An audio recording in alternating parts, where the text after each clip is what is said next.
All right, welcome to the channel. First and foremost, I'm Diggins71. My name is Dylan. Thanks for watching.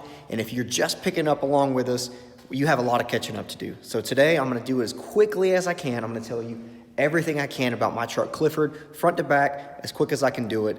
We got a lot of covered, a lot of ground to catch up on. So let's get started. First and foremost, it is a 1995 K1500. It is in fact a four-wheel drive truck. My grandpa bought this new. It has a really cool backstory on it, but you're gonna have to go way back on my channel feed to the very first video I ever did in order to get that whole full story, but it is absolutely worth a watch. But back to the truck today. This thing is GMC Iridium Metallic. That's what color I had it painted after I got in an accident on this side. A lady T-boned me here.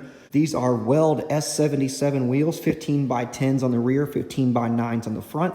The tires are 275 Radial Pros all the way around. Same tire an X275 or similar car is going to run. Interior wise, everything is all there. Everything plays nice. It's important to me to have a truck that drives and acts the way that it did when it was new. So that is that. That's a little bit dustier, a little bit beat up, but that's all fine. Boom, so quick. Everyone's favorite question, what turbo is that? Well, that is an S485 from VS Racing. It's a T6 flange with a 132 housing. This is a Holley high ram intake. I just did a couple of videos on installing that and getting that working. The engine is a 5.3. It's an L33, so that's an aluminum block with Gen 4 rods and pistons. But it has Gen 3 style crank, so it's a 24 electric wheel. Those are factory $799 heads that have never been touched, never been off, stock head bolts and everything. The truck has a BTR Stage 2 turbo cam in it. It has a factory radiator. It has an air-to-water intercooler from CX Racing.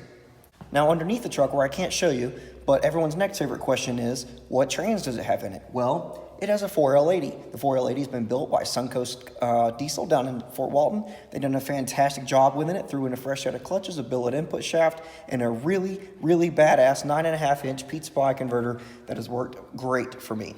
Next behind that is what is the transfer case? Well, it's a 241 transfer case. It's the factory NPC 241 that came in the truck. It's a manual that came behind the 4L60. The only thing I'd done to it was swap the input so that way it could play nice with my 4L80 with a 32 spline output.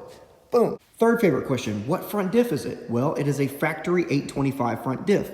The front diff in this thing has never really been open. It's never done anything except for that one time that I welded it. Yes, it has a welded front diff. It works fine. Don't argue with me. It has a factory 10-bolt rear end in it too that I have never had the cover off of. A 10-bolt that has never had the cover off of. Weird. Though the truck is still leaf-spring suspension, the only thing that I've done is I have a flip kit that's on it to lower it in the back. It has relocated rear vertical shocks. They are AFCOs. The front has flipped over torsion keys, and for shocks up there, I use a set of double adjustable Vikings. All four shocks on all four corners are double adjustable. This bed cover was built by me and a buddy of mine named Joseph. It used to look really cool back in the day. Now it's all dingy, but that's what you get when you race a truck all the time. Next thing up on the truck is the fuel systems. This truck obviously has two fuel cells in it. This is a 20-gallon cell for 93 and a 5-gallon cell for C16. Now you want to say, well, how do you swap between those two? Well, I'll tell you, it's really easy. I have these neat quick disconnect fittings. Boom, pop right off. Whoop, whoop, go right on the next one. Barely leak a drop, and you're done. All you have to do is move the weather pack connector from one to the other. This tank has a single Walbro 450. This one has duals, and it is just that easy to go from lazy pump 93 to spicy C16. As far as suspension goes, there's really nothing to it. It's just factory leaves with VAS traction bars. Those bolt on super easy, do exactly what they're supposed to do, and they just flat out work. So on the front end, it's basically the same story. It's nothing crazy, no voodoo going on. It's all there. The biggest change that I made and the biggest improvement that I made was getting a set of tie rod sleeves from Jeremy Rogers at Cunningham Machine. Those have been fantastic, and they've done a great job. Back inside the truck here, I have a TCI Diablo shifter. This thing does its job perfectly for me. I got the one with built-in buttons. This is the trans brake button. This is the bump button, so I'm on the brake. Bump.